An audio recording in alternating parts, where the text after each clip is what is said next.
औरत है, ठीक। तो शुरू कब होता है? सहर का वक्त खत्म हुआ, फजर का वक्त चालू हो गया। तो कब तक होता है? सूरज निकलने तक। तो अव्वल वक्त सहर के बाद से शुरू होता है, आखिर वक्त सूरज निकलने के पहले तक, सनराइज से पहले तक। और अगर सूरज निकलना चालू तो फिर नमाज नहीं होती, याद रखिए। जब डूबना चालू होगा तो नमाज नहीं होती, जब तक कि पूरा निकलना जाए या पूरा डूबना जाए। हो गया। जोहर का वक्त कब चालू होता है? अव्वल जोहर का अव्वल वक्त चालू होता है सूरज जब सेंटर में आ जाए, इसको बोलते हैं जवाल। सेंटर से वो मगरिब डूबने की तरफ चला जाए, सेंटर से मगरिब डूबने की तरफ चला जाए, समझ रहा बात को? तो शुरू हो गया जोहर का अव्वल वक्त। सेंटर से हट गया, जवाल से हट गया और मगरिब डूबने की तरफ जा रहा है, डूबने की सिमत में थोड़ा भी हट गया तो ये चालू हो गया अव्वल वक्त। किसका? जोहर का। अजानें हो सकता है 1 बजे होती होंगी, 1:15 बजे, 1:30 बजे, 2 बजे, लेकिन अव्वल वक्त शुरू हो गया, जो कि सर्दियों के अंदर 11:40 से शुरू होता है और गर्मियों के अंदर हाईएस्ट जो है 12:30, 12:35 तक जाता है। हर इलाके का अलग होता है। मैं औरंगाबाद के एतबार से एक जनरल बात कर रहा हूँ, आप टाइम टेबल ले लें, उसमें आपको सब मिल जाएंगे। हो गया। असर का वक्त कब चालू हो जाता है? असर का वक्त चालू कब होता है? मतलब जोहर का वक्त खत्म हो जाता है तब। असर का वक्त चालू होता है जब सूरज जो है इतना ढल जाए मगरिब की तरफ कि चीजों का साया उसकी असल लेंथ से ज्यादा हो जाए। फॉर एग्जाम्पल, मिसाल के तौर पर आप एक पेन रख दीजिए, पेन की हाइट है 6 इंच, 4 इंच, 5 इंच। अब आप देखिए साया कितना है। अगर साया 5 इंच का है तो असर का वक्त नहीं हुआ अभी। 5 से ज्यादा एक लाइन मारी, पेन को आड़ा डाली तो आपको पता आगे आ गया साया, मतलब असर का वक्त चालू हो गया। बहुत आसान है, कुछ उसमें तकलीफ नहीं। असर का अव्वल वक्त चालू होता है सूरज इतना मगरिब की तरफ चला जाए कि चीजों का साया उसकी असल से बढ़ जाए, थोड़ा सा बढ़ जाए। ये हुआ असर का अव्वल वक्त, मतलब जोहर का आखिरी वक्त। मिल गया। असर का वक्त कब तक होता है? सूरज डूबने तक। सूरज डूबना चालू होगा तो फिर नमाज नहीं, जब तक सूरज डूबना जाए। निकलते और डूबते वक्त नमाज नहीं होती और जवाल बीच में जब जरा। तो अब ये टाइम चलेगा आपका सूरज डूबने तक। मगरिब का अव्वल वक्त कब होता है? सूरज जो ही अंदर चला जाता है तो सहर का इफ्तार का वक्त भी होता है और मगरिब का वक्त भी हो जाता है। ये मगरिब का अव्वल वक्त। अब मगरिब का वक्त कब तक होता है? तो मगरिब का वक्त याद रखिए शफक जब तक होती है, होराइजन जो होता है ना, जब जमीन आसमान मिलते हुए दिखते हैं, वहां जब सूरज डूब जाता है एक ट्वाइलाइट जैसा होता है, हल्की हल्की रोशनी, लाल शफक बोलते हैं उर्दू में। जब तक वो होती है तब तक होता है, जो गोया तकरीबन हिंदुस्तान के इलाकों में 30 से 35 से 45 मिनट तक जाती है, उससे ज्यादा नहीं। इसलिए यहाँ मगरिब को फौरन खड़े कर देते हैं, टाइम नहीं होता है, कम होता है। कुछ इलाकों में 1-1 घंटा, 1.25 घंटे तक होता है वो टाइम, हमारे पास थोड़ा सा कम होता है वो टाइम। तो ये हुआ टाइम। ईशा का वक्त कब चालू होता है? तो ईशा का वक्त जो है, अब चूंकि ईशा के वक्त में मसला ये है कि उसके लिए आपको टाइम मालूम होना चाहिए, इसलिए कि अब सूरज डूब गया है, अब वो अंदाजा सूरज से नहीं गेस कर सकते आप। तो मगरिब होने के बाद एक आम सूरत में, हम जिस इलाकों में रहते हैं हर इलाके वाले को टाइम टेबल देखना चाहिए, आम एतबार से 1 घंटा 20 मिनट या उससे जायद के बाद ईशा का वक्त चालू हो जाता है। और कभी 1:10 होता है, 1 घंटा 10 मिनट, 1:20, लेकिन इतने में ईशा का वक्त उसके बाद फिर आपका चालू है। जैसा कि आजकल ईशा का वक्त चालू हो रहा है 8:30 मगरिब हो रही है 7:11 पर, तो 8:30 पर जो है ईशा का वक्त चालू है, जो कि तकरीबन कम बेच जो है ये 8-10 1 घंटा 20 मिनट के करीब लेके जा रहा है ये दिनों के अंदर, ठीक। और सर्दी के अंदर 1 घंटा 10 मिनट तक हो जाएंगे, कम होता है थोड़ा सा, ठीक। तो आप उससे अंदाजा लगा ले सकते हैं कि ये ईशा का टाइम हमारे इलाके में, मुख्तलिफ इलाकों में एंड्रॉइड हैंडसेट में आप देख ले सकते हैं कि उसके अंदर ईशा का वक्त क्या बहुत आसानी से आपको मिल जाएगा, आप सेट कीजिए, मिल गया। तो ये हुआ शुरू का टाइम, और हर नमाज का आखिरी वक्त इस नमाज का अव्वल वक्त होता है, ठीक। तो अब जो है वो ट्रैफिक सिग्नल बन गया आज के दौर में। जो आदमी तो नहीं होता है, मशीन ये काम करती है, लाइट से काम करती है, हो रहा है नहीं हो रहा। लोगों का मसला था, उसको हल किया गया। तो आज भी दुनिया के अंदर जो लोग इंसानियत की जरूरत माने जाते हैं वो वही लोग हैं, याद रखिए, जो उनके मसाइल को आज भी हल कर रहे हैं। अब उम्मत के मुस्लिम इस चीज को देखिए, हम सलूशन का हिस्सा है या प्रॉब्लम का हिस्सा है? आज की उम्मत मुस्लिमा सलूशन का हिस्सा नजर नहीं आ रही है, प्रॉब्लम का हिस्सा नजर आ रही है। सबसे गंदे मोहल्ले हमारे, सबसे अनऑर्गेनाइज्ड ट्रैफिक हमारे पास। अच्छा, ये कोई मैं इल्जाम के तौर पे नहीं कह रहा हूँ, ये कौम को उभारने के तौर पे भी नहीं कह रहा हूँ। हमारे शहर अजीज के अंदर, पूरे मुस्लिम बस्ती के अंदर एक भी सिग्नल है कि बताइए आप सर? आप ये नहीं बोल सकते हुकूमत ने हमारे लिए मेहनत नहीं की कि हमारे इलाकों में ट्रैफिक जाम ना हो। मसला है कि हम खुद नहीं चाहते हैं वो, क्या ऐसा कुछ हमारे साथ हो? क्या हमारे महलों के अंदर, जिसको कहेंगे गवर्नमेंट ने डेवलपमेंट प्लान के तहत सड़कों को बढ़ाया नहीं बढ़ाया, लेकिन आज भी हमारे सड़कें 10 फीट की जो थी आज भी 10 फीट की है, क्योंकि बाकी जगह मेरी बकरी बंधी हुई है, मेरे दुकान का शेड आगे निकला हुआ है, उसके सामने एक आदमी ने डेड पार्किंग करके रखा हुआ, उसके सामने खराब गाड़ी खड़ी हुई है, और उसके बाद 10 फीट का और 10 फीट का अभी एक्सपेंशन के बाद वही हाल है। तो ऐसा नहीं कि हुकूमत ने हमारी तरफ नजर नहीं दी, हम खुद अपने आप को आगे बढ़ाना नहीं चाहते। लेकिन बताइए, एक अच्छा मार्केट जब तक डेवलप नहीं होता तब तक के ट्रैफिक को, ये जो आने वाला कस्टमर से गाड़ी खड़े करने को जगह ना हो। फिर आप बोलते हैं कि प्राइम कस्टमर हमारे इलाकों में नहीं आता, क्यों आएंगे आपके पास? उसकी गाड़ी खड़े करने की जगह नहीं है आपके, अंदाजा लगाइए। ये सब हो रहा है नहीं हो रहा है? तो ये हुकूमत का मसला नहीं है, हमारी सोच का मसला है। तो मैं तनकीद नहीं कर रहा हूँ, हकीकत को बता रहा हूँ, ये सबको मानना पड़ेगा। तो हम प्रॉब्लम का हिस्सा है, सोल्यूशन का हिस्सा नहीं। याद रखिए उम्मत मुस्लिमा, हर जगह हम मसाइल पैदा कर रहे हैं, वो इसलिए कि हमने इस्लाम को छोड़ दिया, वरना इस्लाम तो सोल्यूशन का हिस्सा है। इस्लाम आया तो मसाइल का हल देने आया था। अरे ये इस्लाम तो वो है जो आपसे कहता है कि मसाइल को हल करो और जन्नत ले जाओ, मसाइल को हल करो मग़फ़िरत ले जाओ, मसाइल को हल करो अपने आप को जिसको कहेंगे गुनाहों से साफ करा लो। एक शख्स रास्ते से जा रहा था, उसने देखा कि रास्ते में एक टहनी पड़ी हुई है जो कि रास्ते को रोक रही है। टहनी पार्ट ऑफ प्रॉब्लम है। उसने तय कर लिया कि मैं इस टहनी को हटाए बगैर आगे नहीं बढ़ूंगा। अल्लाह के रसूल सल्लल्लाहु अलैहि वसल्लम फरमाते वो गया, उस टहनी को वहां से हटा दिया, अल्लाह रब्बुल इज्जत ने उसकी मग़फ़िरत कर दी, क्योंकि वो पार्ट ऑफ सोल्यूशन था। अल्लाह ने उसके गुनाहों को माफ कर दिया। देखिए आप समझ रहे हैं, इस्लाम तो पार्ट ऑफ सोल्यूशन है। आइए दूसरी मिसाल देता हूँ। नबी अकरम सल्लल्लाहु अलैहि वसल्लम फरमाते हैं ईमान की 70 से ज्यादा शाखें, सबसे अफजल शाख है ला इलाहा इल्लल्लाह और सबसे अदना शाख है रास्ते से तकलीफ दे चीज को हटाना, प्रॉब्लम को सॉल्व करना है। आपको रास्ते में तकलीफ देने वाली चीजों को हटाना है। तो हम एज अ कम्युनिटी हम प्रॉब्लम को सॉल्व करने वाले लोग हैं, लेकिन आज हम एज अ कम्युनिटी हम प्रॉब्लम बन चुके हैं। इस बात का इकरार करना पड़ेगा, एतराफ करना पड़ेगा, इसलिए कि हकीकतों को जब तक एतराफ नहीं करेंगे चेंजेस नहीं आने वाले। मेरा घर तो सबसे साफ है, लेकिन मेरी खिड़की से मैं थूकता भी हूँ और कचरा भी डालता हूँ, मैं पार्ट ऑफ प्रॉब्लम हूँ। मैं अपने घर के सामने किसी एक आदमी को गाड़ी खड़े करने नहीं देता हूँ, उसकी टांगे तोड़ दूंगा खड़े करे तो, लेकिन मैं जब कहीं भी जाता हूँ गाड़ी कहीं भी खड़े करता हूँ, मैं पार्ट ऑफ प्रॉब्लम हूँ। आप समझ रहे? मुसलमान अगर ऐसी सोच रखे तो आप जानिए क्या हो जाएगा। देखिए एक जगह चौराहा है, वैसे चौराहों पे है ना एक सर्कल हमेशा होना चाहिए ताकि गाड़ियां टर्न लेने में आसानी होती है। ऐसे डायरेक्ट टर्न लेने में ट्रैफिक जैम होती है। तो मेरा अफल क्या बोलती है, अगर ऐसे जाने से प्रॉब्लम होती है और मैं पार्ट ऑफ प्रॉब्लम हो रहा हूँ तो लंबा टर्न लेके आऊंगा इंशाल्लाह। मैं पार्ट ऑफ सोल्यूशन बनूंगा, पार्ट ऑफ प्रॉब्लम नहीं बनूंगा। मैं कई लाइव एग्जांपल दे सकता हूँ, समझ रहे आप, जो आप समझ भी सकते हैं। अगर मेरी एक गाड़ी क्रॉस करती पूरा रोड और अतराफ की पूरी तरफ की गाड़ियां रुक जाती मेरी गाड़ी की वजह से, जिसकी वजह से अगर 100 गाड़ियों के 10 मिनट खराब होते हैं तो 1000 मिनट खराब होते हैं, तो मैं पार्ट ऑफ प्रॉब्लम नहीं सोल्यूशन हूं। मैं अपनी गाड़ी को बीच में नहीं ले जाऊंगा, इंतजार करूंगा चाहे मेरा 1 घंटा क्यों ना जाए, क्योंकि लोगों के 15 घंटे बर्बाद करने से, क्योंकि 1000 मिनट अप्रोक्सीमेटली 15 घंटे होते हैं, मैं अपना 1 घंटा बर्बाद कर सकता हूँ। मैं पार्ट ऑफ सोल्यूशन रहूंगा, मैं पार्ट ऑफ प्रॉब्लम नहीं बनूंगा। प्रॉब्लम जो लोग सॉल्व करते हैं लोग उनकी इज्जत करते हैं। किसी मुफ्ती और आलिम की आप इज्जत क्यों करते हैं? पूरे महल्ले में मसाइल पैदा करके रख दिए उन्होंने? नहीं, उन्होंने आपके सारे मसाइल का हल दिया तो आपने उनसे मोहब्बत की, आपने उनको मुकाम दे दिया, है ना। तो जो भी किसी का प्रॉब्लम करता है, साइकोलॉजिकल प्रॉब्लम हो, फिजिकल प्रॉब्लम हो, मेंटल प्रॉब्लम हो, फाइनेंशियल प्रॉब्लम हो, वो क्या हो जाती है, कौमें पसंद की जाती है, वो आदमी पसंद किया जाता है। आपने किसी आदमी गरीब था, उसका प्रॉब्लम ये था कि पैसे नहीं है, वो इलाज नहीं करा सक रहा, खा नहीं सक रहा, आपने पैसे दिया, सोल्यूशन दे दिया उसको, वो कर दिया। ये तो छोटा था, लेकिन हमें तो एक बड़े मसाइल का हल देना है, जिसको आम जमाने में कहूंगा कि एक ग्रीक मिसाल है कि किसी को मछली सदके में देने से बेहतर है मछली पकड़ना सिखा दो, मांगेगा ही नहीं। फिर वो किसी को आपके घर पे मांगना आया है कि भाई मुझे कुछ दो, और आपका गांव जो मछली पकड़ता है, मतलब मछली पकड़ने के वहां वो है, तो उसको मछली सदके में देने से अच्छा उसको सुबह बुलाओ और ले जाकर मछली पकड़ना सिखा दो। मसले का हल ही खत्म कर दिया आपने। मांगने की इसको जरूरत ही नहीं, उसको मछली पकड़ना आती है, मतलब किसी को सदका देने से बेहतर है उसको रोजगार से लगा दो। तो हम पार्ट ऑफ प्रॉब्लम है, सोल्यूशन देखे।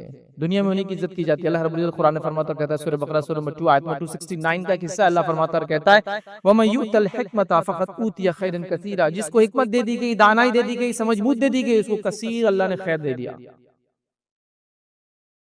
तो ये बड़ी अहम चीज है। तो प्रॉब्लम को सॉल्व करने की वजह से निजात मिल सकती है। प्रॉब्लम को सॉल्व करने इस्लाम आया था, नबी अकरम सल्लल्लाहु अलैहि वसल्लम आए तो इंसानियत के मसाइल हल हुए। खवातीन का मसला हल हुआ, जिनको जिंदा दफन कर दिया जा रहा था। औरतों का कोई मुकाम नहीं था, बेचे और खरीदने की चीज समझी जाती थी, उनको वो उठाकर उस बेचने और खरीदने के मुकाम से उस मुकाम पे ले गए कि माए तो उसके कदमों के नीचे जन्नत है ना। माए तो कदमों के नीचे जन्नत है। औरत के बारे में, बीवी के बारे में कह दिया, किसी इंसान के अखलाक के बारे में जानना, उसका कैरेक्टर वेरिफिकेशन करना तो उसकी बीवी से पूछो। उसको ले जाके किस मुकाम पे बैठा दिया, कैरेक्टर वेरिफिकेशन के लेवल पर बैठा दिया कि वो बोलेंगे कि मेरा शौहर अगर अच्छा है तो अच्छा है, तो ये मुकाम पे ले आके औरत को बिठा दे। बेटी के बारे में कह दिया, जो 3 बेटियां, 2 बेटियां, एक बेटी की परवरिश करे, उसके अच्छे से बियाह कर दे, वो जन्नत में नबी अकरम सल्लल्लाहु अलैहि वसल्लम के साथ रहेगा। तो ये मुकाम को यहाँ से ले आकर वहां बिठा दिया। प्रॉब्लम था, सोल्यूशन दे दिया। क्या इंसानियत सूद की वजह से परेशान थी, इंसानियत जंग की वजह से परेशान थी, इंसानियत भुखमरी की वजह से परेशान थी, इस्लाम ने सबका सोल्यूशन दिया। ज़कात के जरिए सोल्यूशन दिया, सदक़ात और खैरात को हुक्म के सोल्यूशन दिया, तो इस्लाम पार्ट ऑफ सोल्यूशन है, इस्लाम पार्ट ऑफ प्रॉब्लम नहीं है। अफसोस मुसलमान पार्ट ऑफ प्रॉब्लम है, पार्ट ऑफ सोल्यूशन नहीं है। इस बात को मानना पड़ेगा। कौमी हैसियत से, शख्सी हैसियत से एक इंसान बहुत नेक हो सकता है, बड़ा काम कर रहा है, वो एक अलग बात है। एक कौम के तौर पर जहनियत है क्या हमारी? नहीं है। ये बात को समझिए आप, इस बात का इतराफ कीजिए। जब तक मसाइल का इतराफ नहीं होगा, कौम आगे नहीं बढ़ सकती। बात तो लिहाजा आज लोग उसी को पसंद करते हैं। दुनिया के अंदर लोग थे जो खाना खाना चाहते थे होटल से, होटलें हर जगह खुली थी। मसला ये था कि होटल में खाना खाना है तो जाइए फिर खाना खाइए। किसी ने अकल लगाई, मसला तो है खाना सबको है, लेकिन आएगा कैसे? तो कहा ऐप बना देता हूँ, आप घर पे बैठे बैठे होटल से खाना मंगा के खाओ। मसले का हल दे दिया, खुद की रोजी चालू हो गई, 100 करोड़ प्लस की कंपनी बन गई, लाखों लोग जॉब पर लग गए। पार्ट ऑफ सोल्यूशन उसने किया, मसले का हल निकाला। देखिए वो चीज पैसा भी कमा रही है, वो चीज नाम भी कर रही है। गाड़ी सबको चाहिए सफर करना है तो बच्चे को भेजो, बच्चा खुद नुक्कड़ पे जाता था, रिक्शे वाले से भाव करता था, रिक्शे वाला बोलता था मैं यहाँ नहीं चलूंगा, वहां तक चलूंगा, गली के अंदर तक नहीं हो फलाएं। किसी को लगा कि सबको गाड़ी चाहिए, क्यों ना घर बैठे गाड़ी बुलाई जाए, क्यों आदमी जाए, क्यों बच्चा जाए, क्यों गाड़ी लेकर आए, और क्यों इससे इतनी बात करे, लोकेशन इधर से डालो, उधर पहुंचना है, खत्म, आना है तो आ, नहीं तो मत। वहां से आदमी आया, आपको ले गया जहां तक लोकेशन बराबर ले आके ड्रॉप कर दिया। मसला था लोगों का, हल दे दिया गया, दुनिया के अंदर उसकी वो जरूरत बन गया है नहीं। अब बताइए ऐसे कौन से प्रॉब्लम का सोल्यूशन मैं और आप आज दे रहे हैं इंसानियत को? तो क्यों ना लोग हमसे सवाल करें, तुम क्यों, क्या किया तुमने? नहीं हमारे पास अल्लाह उसके रसूल की तालीमात है, ठीक है ना, उस पर अमल करके बताओ ना। फिर अल्लाह उसके रसूल की तालीमात पर अमल करने वाले लोग दुनिया में सबसे आगे होते हैं, मैं और आप तो नहीं। हमारी मौजूदगी की वजह से लोग दुकानें छोड़ के चल जा रहे हैं। अरे मुसलमानों ले ली कि दुकानें अब ये बाजार में अपन नहीं लेंगे। हमारी मस्जिदों की तामीर से प्राइम स्पॉट्स और शोरूम्स नहीं आते उस इलाके के अंदर। नहीं, मुसलमान निकल के बहुत तमाशा करते मस्जिद के बाद, लिहाजा यहाँ से शोरूम्स उठा दो, मस्जिद बन गई। देखो आप मस्जिद के पास क्या रहेगा, पार्ट ऑफ प्रॉब्लम वाली दुकानें खोलेंगे आप। मैं ही नहीं कर रहा हूँ हराम है हलाल, हराम हलाल की बात अलग होती है। और एक चीज होती है कि कुछ चीजों की कुछ जगह जरूरत होती है और कुछ जगह जरूरत नहीं होती है, उस बात को समझो आप। पान की दुकान खोलेंगे उसमें, गोश्त की दुकान खोलेंगे उसमें, हलाल चीजें, हलाल हराम की बात ही नहीं हो रही है। लेकिन मैं आपसे सवाल करता हूँ, आपके प्राइम स्पॉट पे बने बंगले के नीचे आप ये दुकानें देंगे रेंट पर, वो पान खा के थूकेंगा। गवर्नमेंट रूल के हिसाब से तंबाकू को एजुकेशनल जोन के इतने इतने फिट में रखना चाहिए, और आपने स्पिरिचुअल जोन के अंदर खोल दिया उसको, दीनी इदारे के अंदर खोल दिया आपने उस दुकान को। समझ रहे हैं? ये सब हो रहा है। तो पार्ट ऑफ प्रॉब्लम हम बनाते हैं, मस्जिद का कंस्ट्रक्शन पार्ट ऑफ प्रॉब्लम है लोगों के लिए। मेरे इस जुमले को कोई ना पकड़े इतने से, मैं ये कह रहा हूँ एज अ मुस्लिम, पहले देखिए ना, पहले जमाने की मस्जिदें पार्ट ऑफ प्रॉब्लम थी या सोल्यूशन थी? वो मस्जिदें प्राइम स्पॉट पे बनती थी, प्राइम पैसा लगा के बनती थी। अल्लाह रब्बुल इज्जत ने 100 साल तक उनको बाकी रखा और इंसानियत फायदा उठा रही। देखिए हमारे शहर के बाजार, जो प्राइम बाजार है, सब मसाजिद के नीचे बने हुए हैं। देख लीजिए, मस्जिदें खड़ी है और उसके अतराफ में है। तो हम पार्ट ऑफ, जब तक सोल्यूशन थे, लोगों ने हमको सर आंखों से भी ऊपर हाथों को उठा के रखा था, ऐसा भी नहीं, ऊपर हाथों को उठा के रखा। जब पार्ट ऑफ प्रॉब्लम बने तो ले आकर फेंक दिया। तो हमें, हमारा दीन हमसे ही चाहता है, जदीद जमाना ये चाहता है कि हम जो है पार्ट ऑफ प्रॉब्लम में सोल्यूशन बने। तो प्रॉब्लम सॉल्विंग स्किल्स अपने बच्चों में पैदा करें, मसला दे और बोलो उसको सॉल्व करके बताओ, मसले का हल निकालो। हाँ बस बच्चे को मसला आते होते तू छोड़ दे मैं कर लेता, तुम ही करोगे, चाहे जितना टाइम ना लगे, तुम्हें सीखना है मसले का हल, प्रॉब्लम सॉल्विंग स्किल्स इसको कहते हैं। और अल्लाह के रसूल सल्लल्लाहु अलैहि वसल्लम, सहाबा की कई मिसालें, वक्त नहीं कि पूरा लेक्चर इस पे हम लें। आइए चौथा पॉइंट हमारा वो है क्रिएटिविटी और इनोवेशन। चौथा पॉइंट कि हमें जदीद दुनिया के अंदर अगर रहना है तो हमें क्रिएटिव और इनोवेटिव बनना है, मतलब तख्लीकी सलाहियतें पैदा करना है, चीजों को बनाना है और नई नई चीजों की याद करना है। ये सख्त जरूरत है, याद रखिए। रसूल अकरम सल्लल्लाहु अलैहि वसल्लम दुनिया में आए, आपने हर जदीद हलाल चीज को आगे बढ़ावा दिया और कहा कि बनाओ इसको, करो इसको, जाओ इस मैदान में आगे। आइए कुछ मिसालें देता हूँ आपको कि इस्लाम दुनिया में हमको पीछे रखता है, हमारे अंदर क्रिएटिविटी इनोवेशन को खत्म नहीं करता है, बल्कि उसको बढ़ाना देता है, बल्कि बढ़ावा देता है। नबी अकरम सल्लल्लाहु अलैहि वसल्लम का जमाना है और ज़ैद बिन साबित रज़ी अल्लाह अन्हु को अल्लाह के रसूल ने ज़बान सीखने का हुक्म दिया। इसकी ज़बान यहूदियों की ज़बान। ज़ैद बिन साबित रज़ी अल्लाह अन्हु ने कहा कि 1 महीने के अंदर तकरीबन मैंने इतना सीख लिया कि मैं उनके आने वाले लेटर्स को पढ़ता था और रिस्पॉन्स और जवाब दिया करता था। तो लर्निंग न्यू लैंग्वेजेस, इनोवेशन और क्रिएटिविटी, तब्दीली लाना है, तख्लीकी सलाहियत पैदा करना है, चेंज लाना है, तो जबानें भी सीखना पड़ता है। अल्लाह के रसूल ने जबान सीखने की इजाजत दी। किसकी जबान? किसकी जबान? यहूदियों की जबान थी वो। तो पता चला इल्म के मामले में कोई यहूद और हुनूद और ईसाई नहीं होता है। इल्म अल्लाह की तरफ से अता करदा चीज है जो इंसानियत को अल्लाह ने दी है। वो एक मोमिन की जिसको कहेंगे गुमी भी मिल्कियत एक तरह से, जहां भी मिलेगा उसको लेंगे अच्छी चीजों को, अच्छा इल्म। तो यहाँ का सीखो लैंग्वेज। उस जमाने में बोली जाने वाली लैंग्वेज सीख सकते हैं। मैं कहूँगा आज लिखी जाने वाली, पढ़ी जाने वाली, कोड की जाने वाली उन लैंग्वेजेस को सीखिए आप सारी, चूंकि अल्लाह के रसूल ने इजाजत दे दी इल्म सीखने के लिए, चाहे किसी के पास से भी हो। आइए दूसरी मिसाल, नबी अकरम सल्लल्लाहु अलैहि वसल्लम के पास सहाबी और अल्लाह के रसूल, जब हम लेटर्स लिखते हैं शाहान को, बादशाहों को, तो ये बादशाह जब तक खुतूत को नहीं पढ़ते जब तक उस पर सील ना हो, क्या आपके लिए एक सील बना दी जाए? अल्लाह के रसूल सल्लल्लाहु अलैहि वसल्लम ने कहा सील बना दी जाए। अल्लाह के रसूल सल्लल्लाहु अलैहि वसल्लम की चांदी की अंगूठी बनाई गई जिसके अंदर एक काला हबशी नगीना था और उस नगीने पे लिखा हुआ था मोहम्मद रसूलुल्लाह। फिर जब खतूत लिखे जाते अल्लाह के रसूल सल्लल्लाहु अलैहि वसल्लम अपने हाथ में से उतार कर देते और उसको लेके लाख जो होता है उसको डाल के उसमें सील कर दिया जाता। समझ रहे आप बात? मैन्युफैक्चरिंग की इजाजत दी गई, अगर जरूरत है तो बनाओ नई नई चीजें, जरूरत है अंगूठी की बनाई गई, मतलब इजाजत है कि आपको नए काम करने की। बहुत सारे मुसलमान ये समझते हैं दीन पे आने का मतलब ये दुनिया को छोड़ देना। अरे दुनिया में जी के दीन पे चलना है।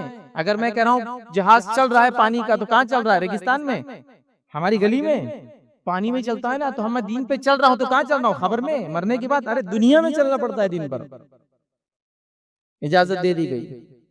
नबी अकरम सल्लल्लाहु अलैहि वसल्लम मदीना आए, सहाबा नए नए ईमान वाले थे। आपने देखा कि झाड़ पे कुछ नक्काशियां बनाते हैं, ग्राफिटी करते हैं, कुछ चीजें लिखते और बनाते कुछ अजीब नक्शे। तो आप सल्लल्लाहु अलैहि वसल्लम ने कहा कि मत बनाया करो। उस साल फसल कम हुई।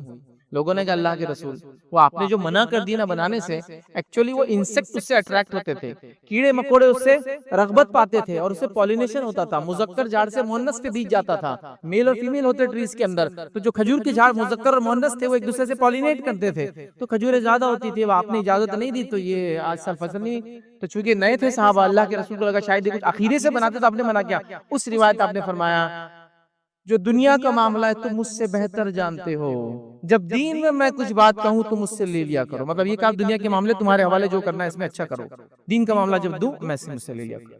तो आपको इजाजत दे दी गई एग्रीकल्चर के अंदर इनोवेशन, टेक्नोलॉजी और चीजों को इस्तेमाल करने की। ये नबी अकरम सल्लल्लाहु अलैहि वसल्लम की इजाजत है, मेरी और आपकी नहीं है। और मुसलमानों ने फिर जो क्रिएटिविटी और इनोवेशन किया, चूंकि उनके दीन का ये तकाजा था, मसले को हल करने के लिए ये सिफत जरूरी थी। मसला है हल करना है तो ये सब होना ना क्रिएटिव। अब जैसा सिग्नल है प्रॉब्लम आ रही तो क्रिएटिविटी करके कुछ बनाना पड़ेगा ना। सिग्नल पोल बनाया, लाइट लगाई, फला हुआ, प्रोग्रामिंग की, सिग्नल कैसे चलेगा, सब हुआ ना। तो क्रिएटिविटी इनोवेशन यही तो है, इस्लाम यही तो दे रहा था। और इस्लाम की फिर गोल्डन एज, ये Muslims and Islamic golden age नहीं है, इसको मैं कहूंगा ये ह्यूमैनिटी का गोल्डन एज था। जब यूरोप अंधकार में था, यूरोप ने कहा कि हमारे डार्क एजेस थे, हकीकत में वो सिर्फ यूरोप के डार्क एजेस थे। लेकिन यूरोपियन नस्ल की एक बुराई क्या है मालूम आपको? उनका तुर्रा क्या है? वो समझते हैं अगर उनके पास बादल है तो पूरी दुनिया में बारिश हो रही है, वो गरीब है तो पूरी दुनिया गरीब है, वो अच्छे तो पूरी दुनिया अच्छी है। तो वो अंधेरे में, तुम लगता पूरी दुनिया अंधेरे में होंगी। यूरोपियन नस्लों की बस यही रहा उनका, गिरे भी तो टांग ऊंची बोलते हैं ना, ये इनका मिजाज तब भी था आज भी है। उसूल अपने हिसाब से बनाएंगे, ज़ाब्ते अपने हिसाब से बनाएंगे। जो इनके लिए जिंदगी वो जिंदगी है, जो दूसरों के लिए जिंदगी वो जिंदगी नहीं होती, वो उनके हिसाब से हर चीज। तो इन्होंने कहा डार्क एजेस नहीं, डार्क एजेस नहीं था, ये दुनिया का सबसे ब्राइटेस्ट एज चल रहा था जब यूरोप अंधकार में था। दुनिया जो है मुसलमान मुमलकतें, मुसलमान लोग रोशनियों में जी रहे थे।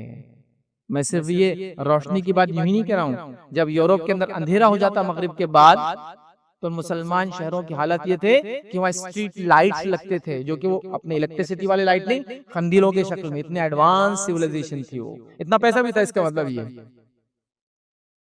वहां रोशनियां होती थी। याद रखिए, आपको पता है स्पेन के अंदर मुसलमान आज से 500-700 साल पहले गॉगल्स पहनते थे धूप से बचने के लिए, इतने एडवांस थे। स्पेन में चलने वाले लिबास, वहां के उठने बैठने की तहजीब पूरे यूरोप कॉपी करने की कोशिश करता था, जैसे आज फ्रांस को पूरी दुनिया फैशन में कॉपी करती है। लेकिन एडवांस कौन थी जो करती थी सबसे आगे थी। गॉगल्स पहन रहे, चश्मे लगा रहे देखने के लिए, तजुर्बात कर रहे हैं, कपड़े ऐसे पहन रहे, कहवा की दुकानें उनके पास हर नुक्कड़ पे खुली है, ऐसे बैठ के ऐसे कहवे भी, कहवा कॉफी शॉप्स, कहवा से लफ्ज कॉफी आता है इंग्लिश के अंदर। जो कॉफी शॉप्स होती थी, जहाँ लोग जाके मटर गश्ती फालतू बातें नहीं करते थे, वो मुल्क और मिल्लत और दुनिया को आगे बढ़ाने के लिए कभी रिलैक्स होते, कॉफी पीते और डिस्कशन करते आगे क्या करना है। आज चाय के अड्डे हमारे पास है, लेकिन वो कुछ और ही काम कर रहे हैं। समझिए, आप तो पूरा यूरोप कॉपी कर रहा था उसको कि वैसा जीना है तो वैसा जीना है, कोई ऐसा बेला। जब ये आई, स्पेन बटा हुआ था कई मुमलकत में, लेकिन बाद में मुसलमान भी कमजोर पड़ गए। तकरीबन 500 साल की हुकूमत के बाद हुआ ये कि फिर स्पेन की जो नॉर्दर्न हुकूमतें थी, उन्होंने अपने आप को एकजुट किया और क्वीन इसाबेला के मातहत में इन्होंने पूरे ये जिसको कहेंगे आइबेरियन पेनिनसुला, जो स्पेन का पूरा इलाका है, जिसके अंदर 2-3 मुमलिकत याद रखिए, पुर्तगाल है, स्पेन है याद रखिए, ठीक है, स्ट्रेट ऑफ जिब्राल्टर है और सारी चीजें बहरहाल 2-3 मुल्क के बहरहाल उन्होंने कहा कि मुसलमानों को यहाँ से खत्म कर देंगे और रिकॉन्क्वेस्ट चालू किया। वापस से अपनी जमीनें हम लेंगे, मुसलमानों से पाक करेंगे इन जमीनों को। आपको पता है क्वीन इसाबेला जब मरी तो उसका मकबरा आज भी मौजूद है, ऑनलाइन देखिए जाकर। जब मरी तो उसका मकबरा मुसलमानों ने ही बनाया, क्योंकि मरना है तो मुसलमानों के तरीके में मरना चाहिए। उसके मकबरे में आयतें लिखी गई, क्योंकि मुसलमान मरते तो ऐसे ही मकबरे बनाते थे, तो कहा मरना भी है तो वैसे ही मरना है, जीना भी है तो ऐसे ही जीना है। तो गोया ये था। वहां जब मुसलमान निकल भी गए तो वहां के बादशाह अपने नाम के आगे क्या लगाते थे मालूम? अल खलीफ, द कैलिफ। मतलब उनके पास टाइटल ये था कि अगर कोई बादशाह है बड़ा तो खलीफा उसके नाम के आगे रखना चाहिए। अल खलीफ अल्फांसो द सिक्स्थ। अब ये क्या है? एल्सिड। एल्सिड तो सुना ना आपने, बहुत मशहूर से फिल्में बनी कितनी, ठीक है। एल्सिड द कॉन्करर बहुत मशहूर शख्सियत थी, मर्सनरी था, लड़ता था। एल्सिड अस्सय्यद, ईसाई था, लेकिन टाइटल क्या लगाता था अपने नाम के आगे? क्योंकि पूरे इलाके के अंदर जो बड़े लोग होते थे वो टाइटल लगाते थे, अस्सय्यद, आका हमारे, बड़े हमारे, ठीक है। तो उसका नाम था एल्सिड, फिल्म है उसके नाम से, वो EL से लिखते हैं स्पेनिश में, एल, ठीक है। आप कई अल्फाज देखिए, हाय और हेलो के लफ्ज देखिए, ये अरबी जबान से आए। अब कोई बोला हाय हेलो तो जहन्नुमी है, ये अरबी जबान से आए। हाय ये अरबियों का जो एक दूसरे से स्पेन में लोग बात करते थे, जिसके अंदर कोई उसको बोलता था हय्यक, वो बोलता था अहलन व सहलन, तो ये हेलो हो गया, क्योंकि नॉन मुस्लिम से ये ग्रीटिंग्स थी, सलाम नहीं करते थे। तो अहलन व सहलन से हेलो लफ्ज आया और उसके जवाब में वो कहते थे हय्यक, अल्लाह तुझे जिंदा रखे, तो हय्यक से हाय लफ्ज आता है। हेलो का जवाब हाई है इंग्लिश में भी, और वो स्पेनिश जबान से आता है। आप देखिए, तो गोया ग्रीटिंग्स क्या बोलना है मिले तो ये मुसलमान सिखा रहे थे दुनिया को। समझ रहे हैं बात? तो ये आप थे, ये आपकी तब्दीली वाला जज्बा था, ये आपने दुनिया को दिया। अफसोस की बात है, सद अफसोस की बात है, आज जिस मुकाम पर पहुंचे हैं बहुत ही बदतरीन मुकाम है। और इस्लामिक गोल्डन एज, इसकी जो सुनहरी जो जिसको कहेंगे ये दौर था इंसानियत का, इसकी तो बहरहाल इतनी मिसाल है कि शायद एक मिसाल दूंगा तो एक लेक्चर पूरा इसमें दे सकता हूँ कि ये एक मिसाल है, लीजिए सिर्फ, कि क्या कुछ हमारे आबा अजदाद ने इंसानियत को दिया। अब वक्त तो इतना नहीं है, सिर्फ इतना कहूंगा, एक किताब है जरूर पढ़े। पढ़ना लिखना तो आजकल होता ही नहीं हमसे, लेकिन फिर कोशिश करें, फिर पढ़ो एक बार, खुद भी पढ़ो, बच्चों को पढ़ाओ। 1001 inventions Muslim heritage in our world, ये किताब है TS अल हस्सानी की, याद रखिए। उन्होंने किताब लिखी, सलीम अल हस्सानी याद रखिए उनका नाम है। उन्होंने किताब लिखी 1001 invention Muslim heritage in our world, के 1001 तजुर्बात मुसलमानों की देन जो दुनिया के अंदर है। 1001 तजुर्बात या इन्वेंशन जो आज भी हम इस्तेमाल करते हैं, उन्होंने दिया, जिसको 6 हिस्सों में उन्होंने तकसीम किया। घर में क्या इस्तेमाल होता है, स्कूल कॉलेज में क्या इस्तेमाल होता है, फला फील्ड में 6 इसमें तकसीम किया पूरी किताब को। 6 उसमें 1001 इन्वेंशन, मतलब जदीद चीजें जो मुसलमानों ने दुनिया को दी, छोटी से लेकर बड़ी। पढ़ लीजिए कभी उसको, पढ़कर लगेगा कि वाकई में इस कौम ने बहुत कुछ दिया। आपकी तारीख आपको भुलाई जा रही है, आपको बताया जा रहा है कि अब गंदगी में पैदा होने वाले, गंदगी में रहने वाले कीड़े जैसे और गंदगी में मरने वाली कौमें जो भीख मांगने और लोगों के सामने हाथ फैलाने के अलावा आपके पास कोई चारा नहीं। लेकिन ये बात न कभी सही थी न कभी सही हो सकती है। हाँ, तो ये कौम अपने आप को अगर बुराई में पस्ती में डाले वो गलत बात है, लेकिन मुसलमान ऐसा नहीं हो सकता, ये उसके मिजाज का हिस्सा नहीं है। अरे अल्लाह के रसूल सल्लल्लाहु अलैहि वसल्लम की क्रिएटिविटी और इस हाल में थी। एक मर्तबा मदीने के बाहर से आवाज आई, लोग अभी घबरा गए, और ऐसा वक्त था जो आराम का वक्त था, लोग घबरा गए और परेशान थे। हम लोग निकले बाहर गलियों में कि क्या मसला हो गया। और मदीने के अंदर इब्तिदाई दौर में और आप समझे आखिर वक्त तक भी जंगी चालू थी, पूरी मुशरिकीन आपको हर तरफ से अटैक कर रहे थे। हम परेशान हो गए। जब हम बाहर निकल के अभी परेशान हुए कि देखे तो सही क्या हुआ, देखते हैं उधर से तेज रफ्तार घोड़ा हमारी तरफ दौड़ते हुए आ रहा है। जब घोड़ा दौड़ते हमारे करीब आया तो नबी अकरम सल्लल्लाहु अलैहि वसल्लम उस पर सवार थे, तलवार गले में लटकी थी और बगैर जीन के घोड़े पे बैठे हुए थे।